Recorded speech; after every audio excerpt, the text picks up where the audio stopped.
तर आज आपल्या संस्थेत ग्रामीण रुग्णालय बार्शी समोरच आहे, त्या आस्थापनेचे डॉक्टर, सिस्टर्स आणि त्यांचे सहकारी प्रतिनिधी या ठिकाणी व्यासपीठावरती उपस्थित आहेत. तर आपल्या संस्थेच्या वतीनं जोरात टाळ्या वाजवून त्यांचं प्रथम आपण स्वागत करूया. त्यांच्या आरोग्यावर होणारे दुष्परिणाम या विषयावरती आपल्याला मार्गदर्शन करण्यासाठी ग्रामीण रुग्णालय बार्शी या आस्थापनेतील या ठिकाणी डॉक्टर माननीय डॉक्टर प्रवीण सांगवीकर, दंत शल्य चिकित्सक, ग्रामीण रुग्णालय बार्शी, त्याचप्रमाणे श्री गोंदर SB आरोग्य सहाय्यक, हिवताप विभाग बार्शी हे या ठिकाणी मान्यवर उपस्थित आहेत. त्यांच्या सहकार्याचे सुद्धा या ठिकाणी मी स्वागत करतोय. याच्यामध्ये सर्वांचं स्वागत आहे. सगळ्यांनी थोडाच वेळ, अगदी मोजून 10 मिनिटच मी काय जे सांगतोय ते ऐकायचंय आणि आपल्या आयुष्यामध्ये ते आत्मसात करायचं आहे. तर आपण सगळ्यात पहिल्यांदा जाणून घेऊयात की तंबाखू म्हणजे काय. तंबाखू माहिती आहे, आपण सगळ्यांनी पाहिली आहे, कोणीतरी खाताना पाहिली आहे. आणि तंबाखू कशा कशा पद्धतीनं त्याचा वापर होतो, त्याचे दुष्परिणाम काय आहेत हे पण आपल्याला बऱ्यापैकी माहिती आहे. तर ह्याच्यावर सगळ्यांचं रिव्हिजन होईल. सगळ्यांनी कृपया एक 10 मिनिट, अत्यंत आयुष्याचा मौल्यवान वेळ आहे आणि ते 10 मिनिट द्या मला, त्यानंतर तुम्हाला ह्याचा फार फायदा होईल.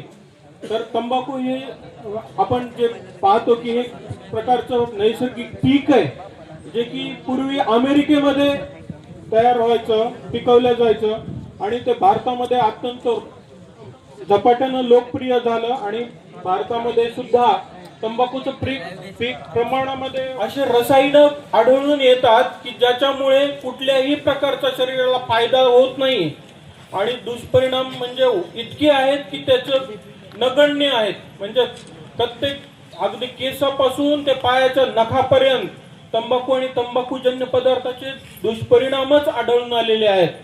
तर आपण थोडक्यात जाणून घेऊया तंबाखूमध्ये असतं काय. तंबाखूमध्ये एक लत म्हणजे व्यसन लावणारं निकोटीन नावाचं द्रव्य असतं. निकोटीन हे जाणून घ्या सगळ्यांनी. ते इतकं जहरी आहे की अगदी एक थेंब निकोटीन जर तुम्ही खाल्लं तर अक्षरशः मृत्यू होतो.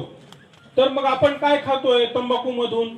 तंबाखूमधून अक्षरशः आपण विष आणि त्या प्रकारचे रासायन जसे की आहेत, शिस आहे, मर्क्युरी आहे, कॅडमियम आहे, आर्सेनिक आहे, अल्बिनियम आहे, अशा प्रकारचे छोटे छोटे छोटे हायड्रोकार्बन्स इतके विपुल. आणि मधुमेह म्हणजे डायबिटीज मुळे काय काय होतं आणि मधुमेहामुळे बीपी मुळे काय काय होतं, तर पुढे चालून आपली दृष्टी कमजोर होते, हेल्थ ओव्हरऑल हॅम्पर होते, मानसिक क्षमता, माणसाची आरोग्यिक क्षमता कमी व्हायला लागते, नपुसकता यायला लागते, नपुसकता येते आणि स्त्रियांमध्ये गर्भधारणा होत नाही. गर्भधारणा झालीच तर कमी वजनाचं बाळ निर्माण होतं.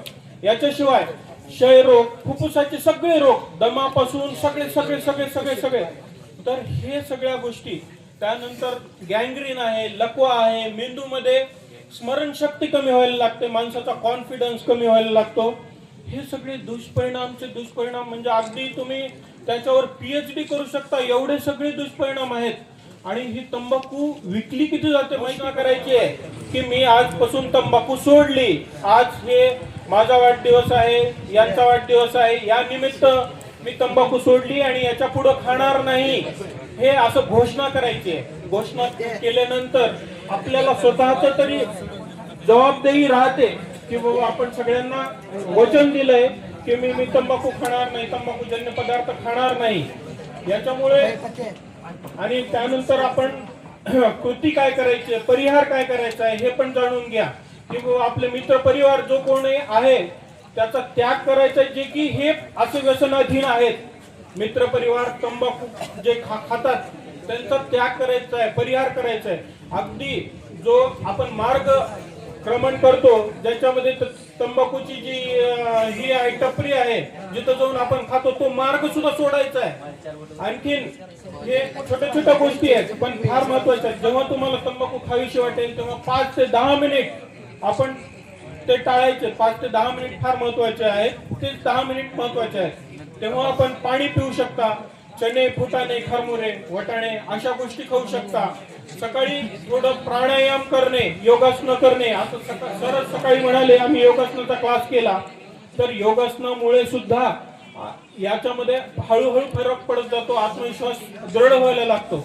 यानंतर कृती करायची आहे. एखाद्या वेळेस आपण चुकवलं, आपण शपथही घेतली पण एखाद्या वेळेस खाल्लं तर काय होतं असं म्हणून आपण स्वतःलाही धोका द्यायचा नाहीये. याच्यानंतर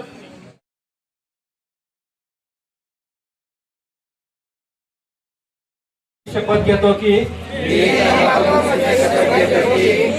तंबाखू जर्दा खर्रा तसेच बिडी सिगारेट ई हुक्का सिगारेट यांच्या दुष्परिणामाची मला जाणीव आहे. म्हणून मी जन्मभर या व्यसनापासून दूर राहण्याचा संकल्प करीत आहे. माझे कार्यालय, माझे घर आणि माझा परिसर तंबाखू मुक्त राहावा.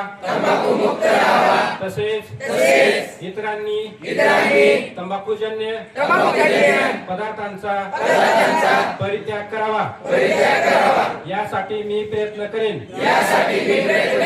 भारत सरकारच्या 2003 च्या तंबाखू नियंत्रण कायद्याची प्रभावी अंमलबजावणी व्हावी यासाठी मी सतत प्रयत्नशील राहील. माझ्या आधिपत्याखालील व जिल्ह्यातील सर्व आरोग्य संस्था, शाळा व शासकीय कार्यालय तंबाखू मुक्त तसेच ई सिगारेट मुक्त करेन.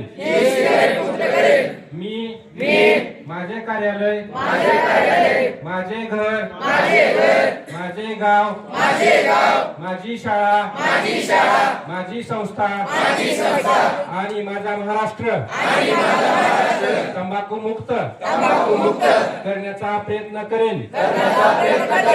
जय हिंद, जय महाराष्ट्र.